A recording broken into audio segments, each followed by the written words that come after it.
Almost 160 years ago, a man was born on February 22nd that changed the world forever.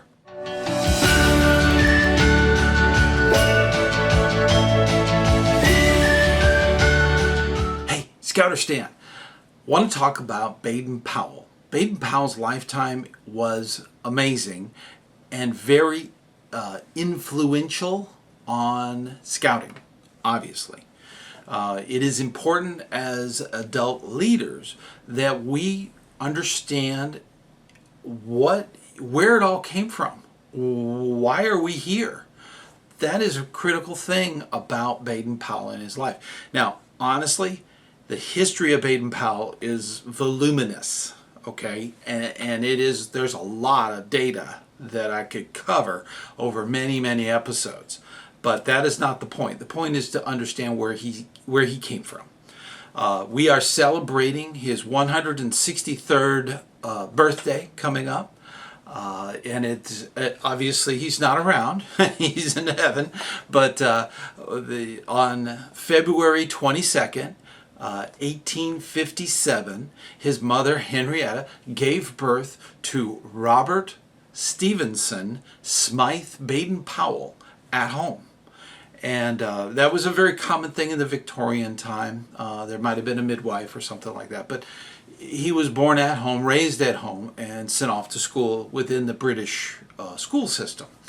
It was a very different time. The late 1850s were very industrial. There was a lot going on, and we covered that in a video before. I'll put a link up there. But I covered a little bit of that, of the origins of where scouting came from in America. And that was around in the 1850s, the late 1850s. In the United States, 1850s, that was just before the Civil War. So, it gives you a little little perspective there. It was 1850s? Am I looking at? Yes, 1850s.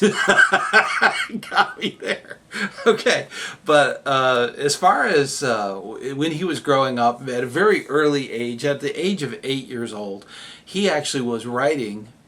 He wrote a very interesting thing. It was Laws for Me When I'm Old. Okay, and these were principles that he was writing down, so that he could live up to a very virtuous life. He came from a very religious family, so virtuousism was a very big thing, especially in Victoria, England. That being the case, he went through schooling and everything, but by September 11th, 1876, he received a commission to the Army. Actually, it was to the 13th Hessians, and he was going to be stationed in northern India. That's where he was going to be. And that's where Baden Powell started his military career as an officer, and went through that whole process. For the next 20 years, he did all kinds of stuff for the militaries. And during that time, he traveled all over Europe, all over Asia, and all over Africa in the service to the king. And because of that, he actually developed a lot of the different practices, because he was spying for the British Kingdom on potential problem militaries that would have problems. There's a whole bunch of stories in there too. So, but generally, he was developing reconnaissance or scouting for the military. And he developed this over a very long time during his career. Then, right around 1899, he was dispatched to South Africa. The South Africa was getting geared up for what became the Second Anglo-Boer War that actually happened there. I believe the South Africans actually refer to it as the South African War. But the Boer War is where he was sent off to with about 1,000 men. He was sent to a little town called Mafeking. And pretty quickly, Mafeking became completely encircled by the enemy. The Boers were Dutch, and the Dutch enemy was actually surrounding this little town with over 18,000 troops. So he had to hold this town with no reinforcements because he was completely surrounded. So he took the community, and he took the men, of course, were running the trenches, and they did all the forces to protect the town and to keep it from becoming during the whole war. Okay, he was doing this. It went on for 217 days without relief. He actually held the town. Him and his men kept the town from being taken. And in that, he had a cadet corps of young men, 9 years old and up, that would do errands, run the mail, clean things, do general work, so that the men could actually be on guard and be on the guard post or doing a raid, or the older men would go off and actually do the warring, while the younger men would maintain the town. And there was a lot of, there's so many stories, fantastic stories about that. But he quickly, Baden Powell, BP is what he preferred to be called, quickly understood that young men, given opportunity, can actually do important things. That was unheard of, especially at the turn of the century. That was just unheard of. During that time, Baden Powell was also writing a book, and the book was actually it was entitled "Aids to Scouting for NCO and Men." Okay, it was a military book, and he snuck the transcript out of Mafeking. It eventually got to his publisher in England, where it was published in that year, right around the turn of the century. That was huge. It became a very popular book, sold a lot, and we'll get back to that. But later on, once he was relieved after 217 days of siege, he was relieved, and he moved on to other things during the final days of the South African Boer War, the Second Anglo-Boer War. So keep in mind that was all melding in his head, and there was things that happened that was just amazing that went on during that time. He learned so much about the patrol method, because the brigade was a huge group of young men, boys really, 9 years old and older. They actually were given tasks, and they broke into little groups of 5 to 8 boys so that they could take on a task like delivering the mail. Okay, patrol method was actually invented. That's where it came from.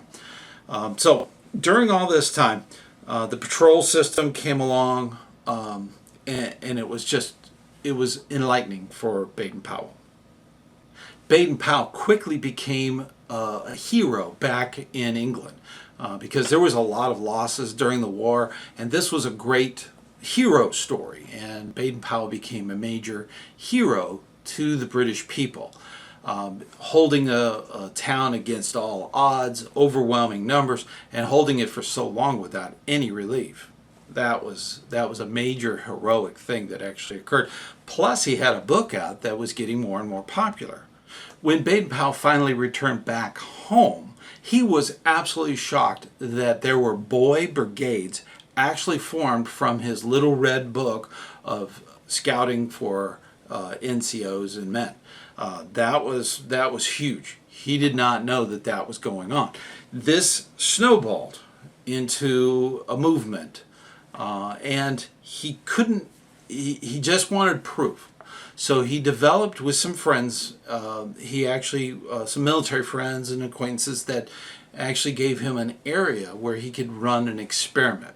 The whole idea was to take 20 boys from all different levels within the British community, and whether it be poor, middle class, upper class, doesn't matter.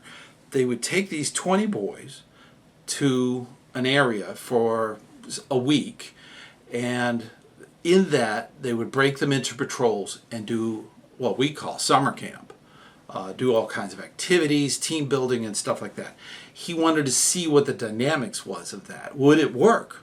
Is it possible? I mean, up until this time, nobody even knew. He went through this process. He secured an area called the Brownsea Island, and I believe it was August 1st of 1907, he was able to do this encampment.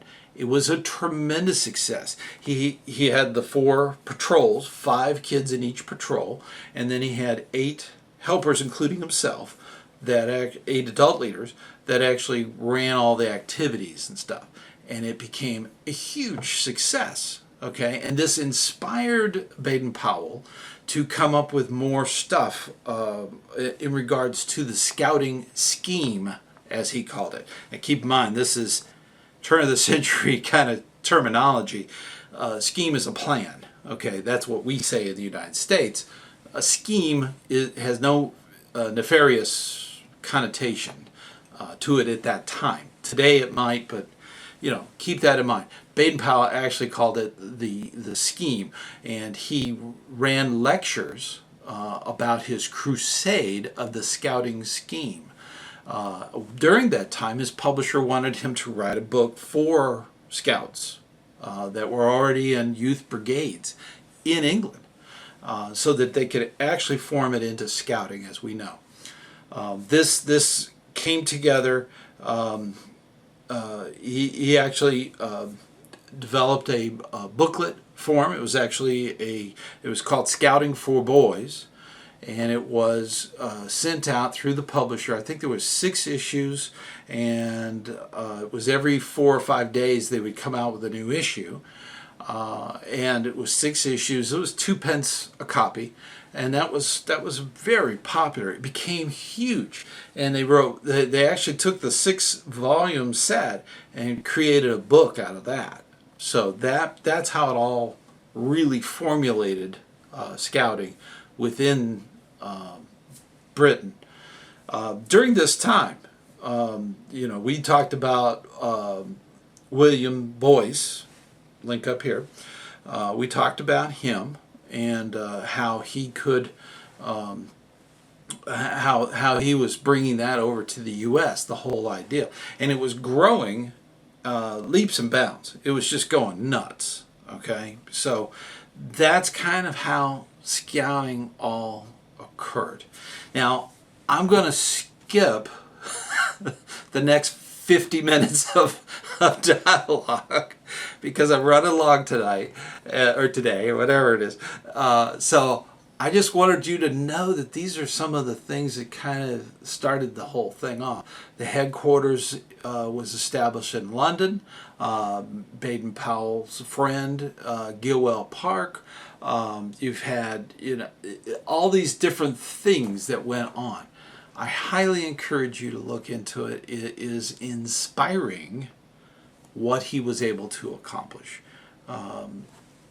So that being the case, you know a little bit about Mafeking, you know a little bit about a lot of different things that he did in the middle of his life, because he spent the rest of the time promoting scouting. Even the king told him to leave the army and go do scouting. So, that was huge. That was a major thing. So I'm recommending you do a little bit of homework, look into it. There's a lot of it on the internet. There's a lot of really good books you probably already have in your library. So please look into it. This is a way of making your more rounded, more complete, so that you know our origins and where we came from. Keep that in mind whenever you're talking to a young person. This has been going on for hundreds of years. That's what we are doing. We're in our 2nd century, so early, but we've been doing this for some time, and we should know our past, and that's very, very important. So hang in there. I know you do the good job that you always do, and I will see you next week, and I'll see you on the trail.